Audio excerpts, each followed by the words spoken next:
Broker Daily Uncut. Broker Daily Uncut. News, views and opinion about what's shaping Australia's mortgage and finance industry. Welcome back to another episode of Broker Daily Uncut. My name is Julian Barnes, Senior Journalist here at Broker Daily, and with me, as always, the usual suspects, Costa and Eva. Guys, how are you? Hello. Doing well, Julian. Doing well. Well, it's a cold day in Sydney here. It certainly is, but it's an even colder day on auctions, isn't it? It's been busy for us. Obviously, we've got the Broker Innovation Summit coming up tomorrow and the awards. I think you guys are on the way to the summit, which is going to be a really great day. But obviously the backdrop of that, amongst other things, is this kind of lower auction clearance rate, which is where I want to start today. And I want to ask you guys, what you're kind of seeing on the ground there, how it's kind of playing out, because the figures only tell one part, as we always say. And every single week I'm like, maybe we won't talk about the auction clearance rates, and then it breaks another record, and then it's another thing. So I'm like, okay, let's talk about it. So the combined capital city auction clearance rate fell to 47.4%. This week, ending 21st of June, the lowest level since the final week of April 2020, which is COVID. Yeah. Which was obviously sounds pretty bad to say like this. Guys, have you seen a market? Obviously, it's winter, and you do see things slow down in winter. But have you seen a market like this in some time? And how is it feeding into conversations you're having? Listen, for when you referred back to April 2020, you understood there was a reason why COVID. Everyone was locked up in homes. It was a totally different landscape. It wasn't a every day everyone's going along with their lives sort of thing. It's quite low. We're under 50% now, where there's more chance that the property's not going to sell than it is going to sell. But what I will add into that, I was actually reading on the weekend, if you go into, say, regions, the Coffs Harbour region, their auction clearance rate is 80%. Wow. Yeah. So that's probably, again, when you bring it all together, it comes down to 47%. But as we've constantly said, there's markets within markets, and, places like Coffs Harbour, their auction clearance rate is 80%. But overall, it isn't looking the best. Yeah, I think it's pretty driven by Sydney and Melbourne right now. Yeah, and obviously, the data, when we talk about combined capital city clearance, we are mainly talking about Sydney and Melbourne, right? Yeah. Because that's where the most developed that's where the population markets is as well. are. It's where the population is, exactly. So those 52.8 in Sydney, that it fell from that to 47.4. And Melbourne's just stayed above 50% at 50.6. But that's still the lowest result in Melbourne since September 21. So they're both taking a bit of a tumble. I mean, obviously auction volumes have kind of remained subdued on top of that. I think it's about 1,800 homes have been kind of taken to auctions. You're kind of seeing a bit lower number as well. Yeah. I guess what will be interesting, obviously we have talked about house prices, particularly in Sydney and Melbourne, starting to falter a little bit, but whether this will kind of permeate down to creating a kind of a slightly lower house price, it remains to be seen, I guess. I think there's so much in the media as well where buyers are like, I'm going to grab a bargain now. Mm-hmm. So they really go with that mindset of, I'm going to buy this $2 million house for 1.5. And the vendors are not ready to do that at all. Yeah. Right? So there's going to be a time of adjustment there. People are probably not going to sell house as quickly as they wanted to, or maybe just going to think, okay, you know what? I'm just going to withdraw from the sale and sell it in 2 years' time, whatever. The time is a bit more certain. There's definitely a shift there into what buyers and vendors want to do. There seems to be kind of two, obviously you've got different markets in here. I want to talk about the investor market, and I also want to talk about the first home buyer market, because they're both down, which I think first home buyer is really interesting. I think that's more driven, from my conversations at least, by the rates rather than anything to do with the budget. I think also, and I've had a few conversations this week, is first home buyers, like everyone, do not want to buy a property that goes down in price. No, of course not. Yeah. Especially if you're buying at 95%. Especially if you buy at 95%. Because, if your property goes down, you go into 5%, negative equity pretty quick. You're not making, if you sell, you've still got to owe the bank money. Yeah, it's not a good position to be you in. Can't do it. You can... And, a lot of first home buyers traditionally are a bit more they're not as bullish on property because they, it's probably clearly their first home buyer. So it's the first time that they're doing it. They don't want to put themselves in a position that, if in a year's time or whatever, life changes and they need to sell that asset, that they're going to get less than what they paid for it. And then you've got to include your stamp duty that you've paid on top of it. So you're not purchasing a property at $1 million. You're purchasing it at $1,050,000, say. I'd be interested to see what you've kind of seen. So some of the brokers I talked to yesterday were kind of saying to me that they're seeing in the past, you'd see a lot more first home buyers kind of hitting up to their serviceability, more confident to kind of go the whole way. As of now, they're more, let's stay within it. I want to see how much does my lifestyle cost? How much, what happens if rates go up? What happens if the economy changes? And they're more conscious of potentially a little less confidence in what they're doing. Is that something you're noticing? Yeah, I definitely have noticed that. Yeah. Where people are a lot more about not just the rate, but okay, how much is that going to be per month? How much of that eats into my living expenses? And also people don't really want to sacrifice anymore their lifestyle to actually buy the house. And probably that's also our parents did that, right? It's like, well, we bought the house and then we lived quite simply for quite some time. But people don't want to do that anymore. Yeah, They just want their lifestyle, their holiday, the big car, the big everything, and the house, right? So they really do check, okay, how much is that going to be? What if the rate goes up once, twice this year? Am I going to still be able to afford it? Should I fix? There's a lot more conversation about, is it actually worth it for me to do this? Or should I just keep renting? Yeah, absolutely. And I think you saw that a few episodes ago. We talked about rent vesting and how in Gen Z rent vesting is quite popular because you still live in the trendy suburb where you're definitely not going to be able to afford a home. Yeah. But you get yourself on the property ladder, and then you continue to live, the lifestyle that you want. I guess in the past, obviously, that wasn't an option that was taken, a pathway that was taken as much. So that's a particularly interesting bit. So you are seeing some hesitancy there, but on the other side, of course, you're seeing the investor market also. I mean, we've been talking about this a bit. Westpac did some really interesting stats where they said in the kind of short term, we're going to see, I think it was about 30% decline in investor activity.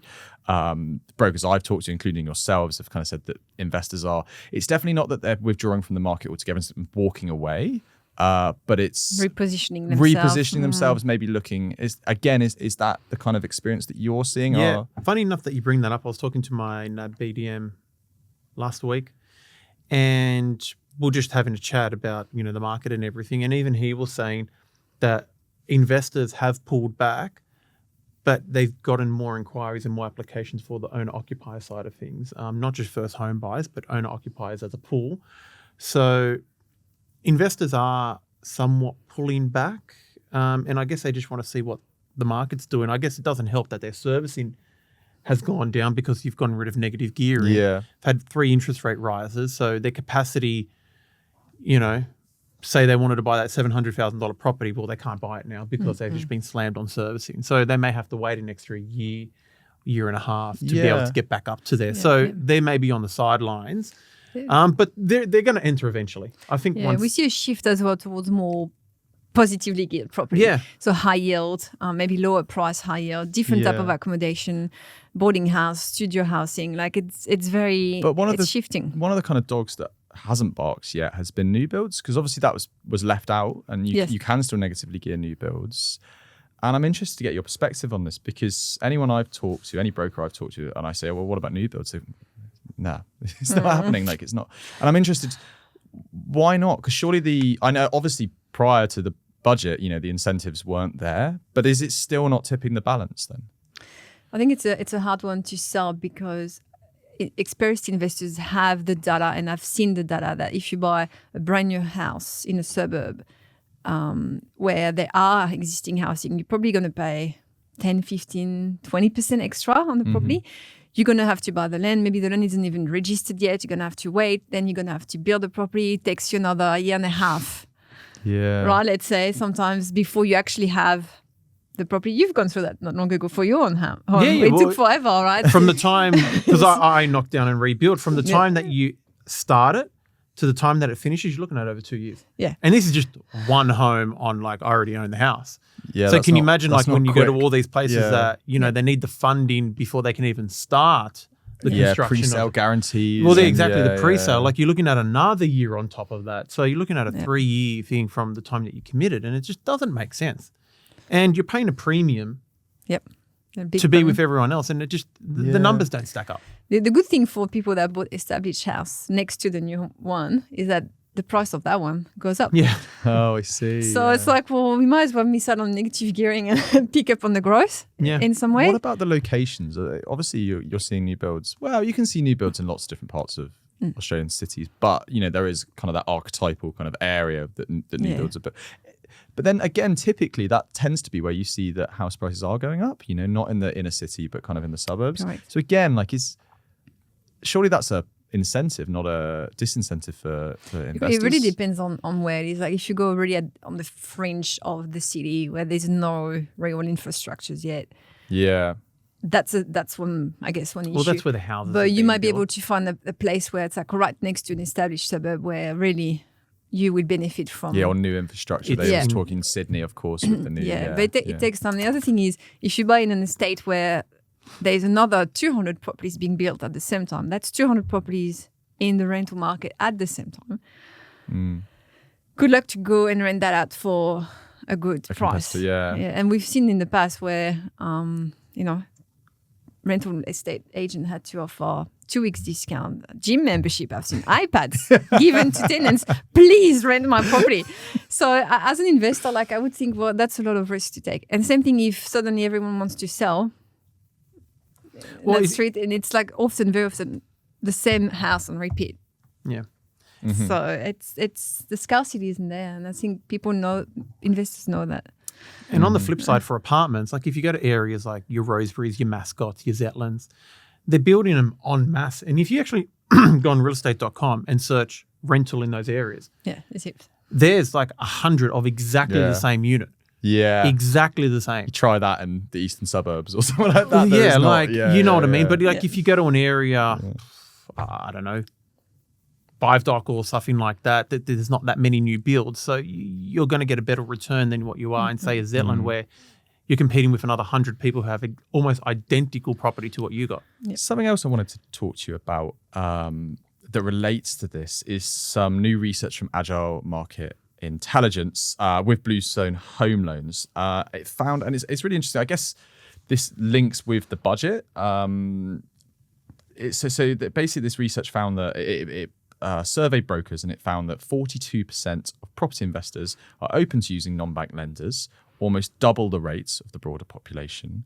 But more interestingly, I thought, among investors who recently sought finance, 38% said obtaining investment lending through a traditional lender was harder than expected, while 40% said they felt shut out by major banks. Now that's a really interesting shift. I think, obviously we've seen a lot of the major banks, less of the second tier lenders, but a lot of the major banks updating their serviceability on negative gearing quite quickly. But what's your experience there? What's investors' kind of attitudes towards non-bank lenders? And I guess on top of that, what's their attitude towards being able to borrow through a major as well? I don't think there is any attitude there in that sense that they're it's happy. Pragmatic, right? Yeah, I know what you meant. It's just they want to get it done. Yeah. Right. If a major is not going to do it, second tier, third tier, whatever. At the end of the day, investing is like a business. Are the numbers making sense? Doesn't matter which color the logo is on the bank statement, right? So I think there was never a big stigma there on I really want to go with a major like first home buyers might be, and I want a reputable bank, and I want to go in the branch. And it's not like that for investors. They just want the funds, buy the property, and go with that. And even more so now that most of the time, especially people that have 1 or 2 properties already, they're not going to be able to get finance as a major. Yeah. And I mean, that shows through. So 8% of the respondent investors in this said that they're abandoning their mortgage plans altogether because of difficulties navigating the lending process. So you are seeing, some people withdrawing altogether. Yeah, listen, there's always going to be a small cohort of people that be a bit reluctant because they like, the certainty of a big bank. Yeah. But when it comes to investing, it's not like you're sending them to a bank that's just opened up in a garage somewhere. No. They're all they're governed by the Australian law and everything like that. Often and they're you all see as well that... And they've only got the 2% buffer, which helps with the servicing. That's why they are a bit more appetizing to an investor, because they're willing to give them more money than what, your St. George or Westpacs are willing to give them. And as Eva said, an investor just wants the money to buy the asset. And wherever that is, as long as it's a half decent, reasonable interest rate, they're going to go there. I was going to say, but the interest rates are higher. Is A that little bit, but not enough to deter people. Yeah, we're not talking 3% or 2%. Just a little bit higher. And in the end, the asset is what's going to make you the money. Saving on an interest rate today isn't going to go, I saved how much money, lucky 20 years ago I did that. Yeah. The asset is what's going to make you the money, not the interest rate. The interest rate you can always change. That's easy. It's the asset that you need to get hold of. Yeah. Yeah. Guys, we better take a quick break there, but after the break, let's talk about some very big news around SMSF. Welcome back to Broker Daily Uncut. Now, SMSF is something that is very much on our minds at the moment. I've been covering a few things around it over the last couple of days. And now it's kind of come back up. I think last night it was announced that the Greens are demanding a cut to SMSF borrowing, what they called a loophole. Basically, the Albanese government could be forced to change its budgets for a second time. We saw the carve-outs at the earlier, I think it was last week. But now the Greens are demanding that it close, basically stopping people to buy investment properties through self-managed superannuation funds to avoid the capital gains tax increase. Right, well, where do we start with this? So firstly, I guess my question to you two would be, do you guys think it's a loophole? And secondly, do you think this is an intentional omission from the government that they're trying to incentivize people to move to SMSF? I think the way they use loophole is to sort of get people on side with the policy, because it's not a loophole. In the end, super was established so in retirement you've got funds to live your life, do your thing, and not rely on the state. Now, that's not a loophole. That's just the way it is. Them going after self-managed super funds now, the point of super is to not rely on the government in retirement. Why are we now going to attack super funds to make it harder for people to get ahead and not rely on the government? I just don't understand. I know it doesn't surprise me from the Greens, but it's another play. What's been your experience kind of since the budget got announced? Have you seen significantly increased interest, like a surge in interest around SMSF? Or I wouldn't say like a surge, but definitely more people are talking about SMSF lending because you can get around sort of the negative gearing and sort of aspects like that. Instead of, thinking about it in 6 or 12 months' time, people are now going, cool, I was thinking about it, let's go do it. Yeah. Mm-hmm. It's so it's kind of triggering a decision that was already there. Also, the servicing restraints that you have outside of super don't apply within super. Whatever you've got outside doesn't apply when we assess your SMSF capacity. So for anyone that's completely maxed out or can't really do anything outside, it's like, well, you still have this option to do something. Yeah. With rules that are still quite favourable. For a good reason, is that, as you said, it funds your retirement. Do you think it increases the pool? So obviously it's an attractive option, but as we always say, for the right kind of person, like it's not for everyone. Do you think that it's widened the pool? The changes within the budget has kind of widened the pool, or do you think it's kind of still the same pool of people that that would be considering it? It's just more of those are now kind of I think that it would be opening the doors, and I think people would get to it quicker than they would have normally. Yeah, definitely. So, people would buy it it's like commercial property. Yep. People would generally go towards commercial at the end of a maybe 5 to 10 years investment journey and would end up with a commercial property. Yeah. Same with SMSF. Often they've got 1 or 2 properties before they get to it. It's just going to bring back those 2 channels quicker. But if everything is out of the table again, I also wonder, where are people going to put their money? Yeah. And is that going to be an actual issue moving forward long-term for Australia? So what are the stats? So the stats, as of March 26, Australia had 672,000 SMSFs, just over 1.24 million members and $1 trillion in assets. So in the broader population, what's that about? It's around about 4%, 4.5% or so. It's not even double digits. No, it's just still a small amount. Yeah. But I think they're purely doing this because it's not such a large portion of people, and that will only get more as more people move to SMSFs, that if they do get rid of it, there won't be as much of a backlash as we had when we had the CGT and the negative gearing policy changes. So I love SMSF because it is a fantastic vehicle, again, for you to make wealth and to have a stepping stone to not rely on the government in retirement, and to be able to have financial freedom when you're in retirement, because you can sell that asset in your retirement phase and not pay any tax. That's ultimately what they're trying to get, which is a good thing, because that means you can wipe out the debt in your personal name. You can sell the asset and to help maybe your children or your grandchildren in purchasing property for their future as well. So it's not just a vehicle where people go, I'm going to make millions of dollars from this. It's not, people don't have millions of dollars in their self-managed super funds like they probably perceive it to be like.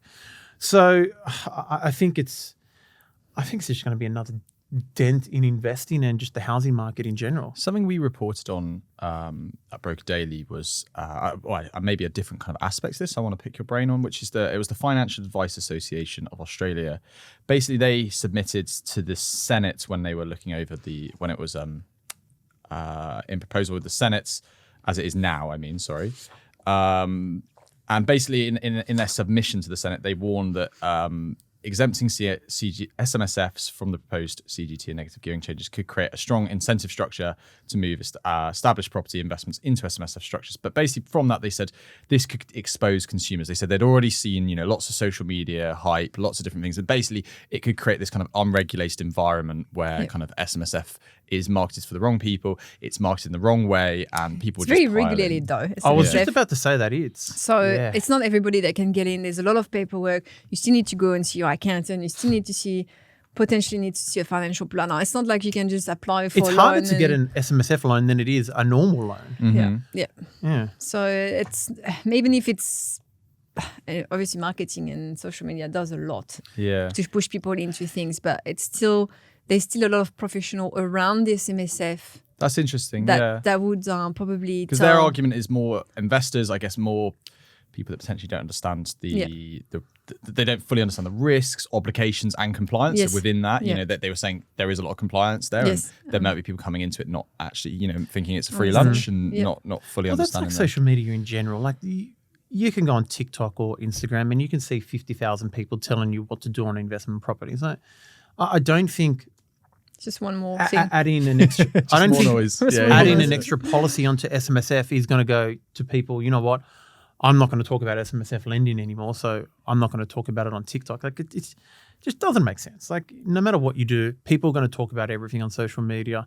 It's up to you, the consumer, to obviously have people in place like a financial planner, like a good accountant and a good broker to give you the actual facts instead of just some reel or TikTok video that was posted up that's just there to get likes and comments. I guess the aspect of this would be, obviously we saw in the past kind of lenders retreats, major lenders retreats. We saw big news earlier in the year, was it last year, AMP Bank coming back to SMSF lending. Do you think this, obviously notwithstanding the Greens demands, but do you think that this could attract more lenders back into SMSF again, or? I don't think so. Listen, if you've got more people coming into SMSF to purchase property, I think that will help everyone because there will be more competitive pricing, more policy around trying to get new clients, things like that I can see, but I can't see major lenders coming into play. I may be wrong. I think it's going to be interesting to see. Obviously, they are losing a lot of business. Majors, right, with investment and everything actually going down. So would they not start thinking, we used to have this product. It wouldn't be so hard to put it back on. I mean, they've had it before. Yeah, they've had it before. It's not like it's a new thing. Like even Macquarie. If anything, the market's matured, and if anything, you're seeing a more mature market where they are thinking about it. So the opportunities are higher there. It's there. Yeah. There's a big demand for offset within SMSF, which non-bank lenders can't technically have a proper offset. It's a sub-account, so only AMP at this stage has this. And AMP came back to the market with very, rigid, I guess, product, which they soften afterwards. Yes. But I guess I'm a bit like you thinking, they just won't do it. But, at the end of the day, they're here to make money. And if the opportunity is there. Well, at the same time, I wouldn't be surprised if someone does enter the market because I think once a major bank enters that market, I think it really somewhat almost goes mainstream where it starts getting a bit more popular. And I think that's where the banks will probably want to join the party and start making profit off it. Yeah, absolutely. But yeah, you never know. Yeah. Let's see what happens with the Greens. Let's see what happens. It could be a major. It could be a major I spanner. guess You know? we've got to find out what happens here. And what happened to those people that had SMSF with landing?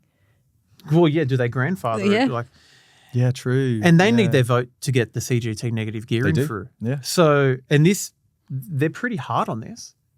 Yeah. So It's do gonna they be go back interesting. to the drawing board and negotiate something different? I don't know, but it's They've opened the door to carve-outs now. well, yeah. I mean, I guess it's always important to put policy out there. We're definitely not a politics show, but it's important to put it's policy out there and Yeah. then kind of adapt it. Obviously, we have seen a major backlash to a lot of the kind of measures that they've taken, particularly around negative gearing and CGT. So we'll kind of see where that goes. Guys, we better take a quick break there, but come back in a sec. Welcome back to Broker Daily Uncut. Now, for this last part, I wanted to talk to you about a piece of news that came across that we covered actually on The Advisor, which was that Commonwealth Bank of Australia is going to begin disaccrediting brokers who have not lodged a loan with the bank in the past 12 months or who have breached the broker code of conduct as part of their broader review into broker accreditation. Now, this is not new. The CBA are not the only one that does this, doing annual reviews of their accreditation.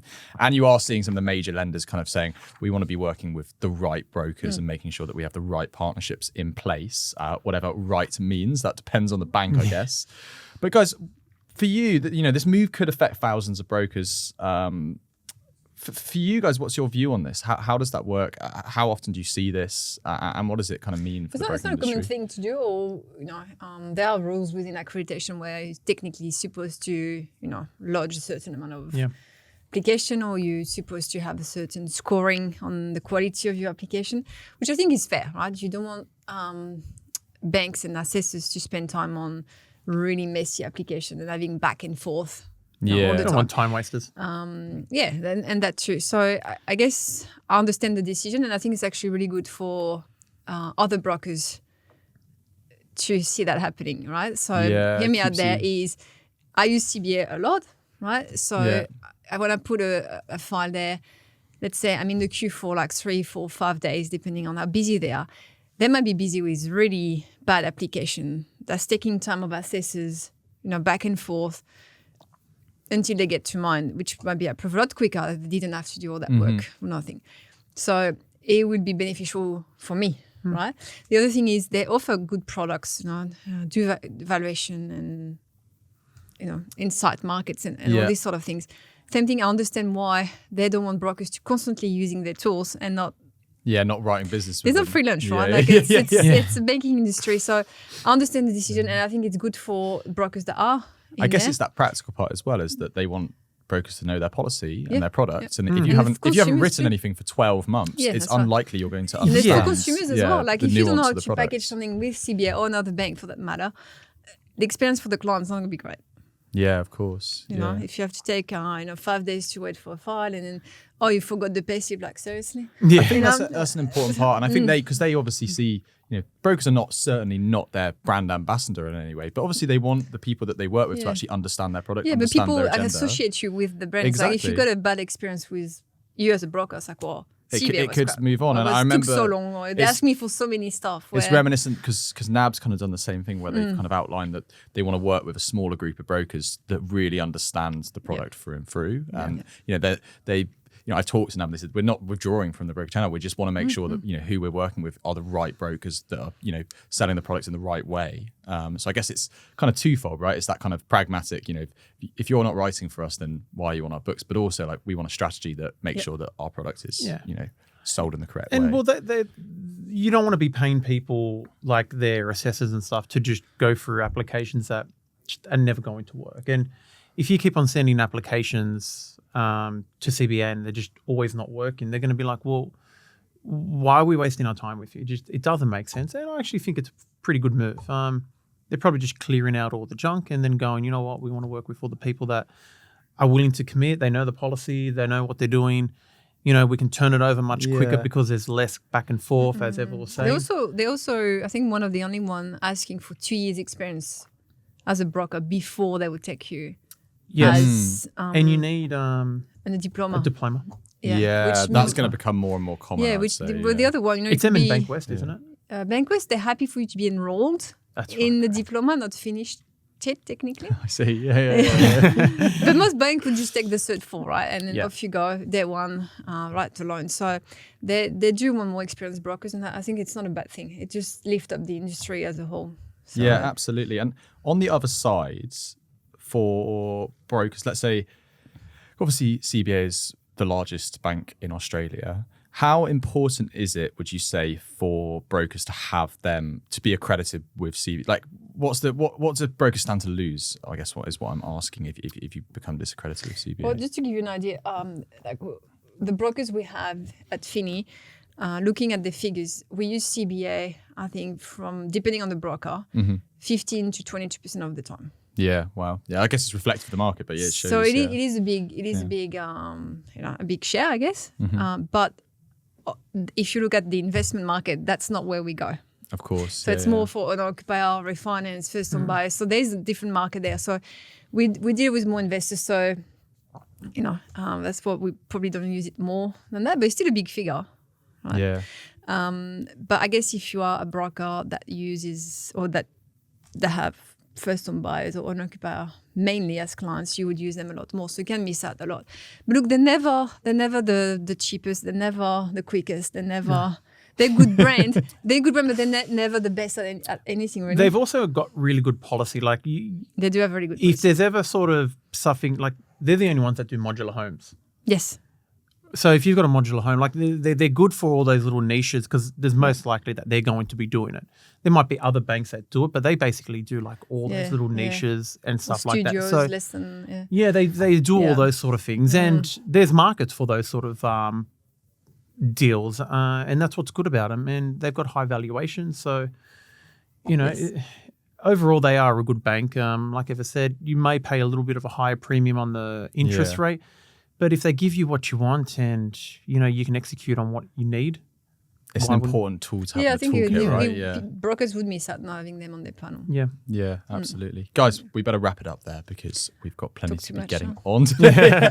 As always, so much news has happened this week. So Yeah, it's been a real so- pleasure to chat to you this week. We haven't even mentioned that the rate has been put on hold. Oh, yeah, we've had this much. Good news. Well, There's listeners, been the too much rate other is on news hold. taken over. Anyway. Who cares about the rates? When that they was come down, last we'll talk. Tuesday, wasn't it? Of course. Yeah. Yeah. But I mean, let's unpack on another later date the kind of repercussions of what the kind of higher rate is. Maybe we'll get our crystal ball out next week. And, try to. But anyway, would you, if people want to find out a little bit more about Finni, where can they go? Finni.com.au. We've got a brand new website with a bit more information about what we can do and how we can help people. So you can give us a call, you can book an appointment, and That's we'll help you perfect. there. It's a very innovative website. Speaking of innovation, of course, Yes. we mentioned at the beginning, we have got the Broker We'll be there. Innovation Summit. You guys are going to be there. Now, if you're listening to it on the day today, then feel free to go check it out because Sydney, we have tickets remaining for the summit. And obviously, if you're listening to it a bit later, don't worry, we've still got Melbourne on the 3rd of July. So everything is almost sold out, but have a little look. Don't leave it too late. Find out more at brokerinnovationsummit.com.au. Thanks very much, guys, as always, and I'll see Thank you you. next week. The information featured in this podcast is general in nature and does not take into consideration your financial situation or individual needs and should not be relied upon. Before making any investment, insurance, tax, property, or financial planning decision, you should consult a licensed professional who can advise whether your decision is appropriate for you. Guests appearing on this podcast may have a commercial relationship with the companies mentioned.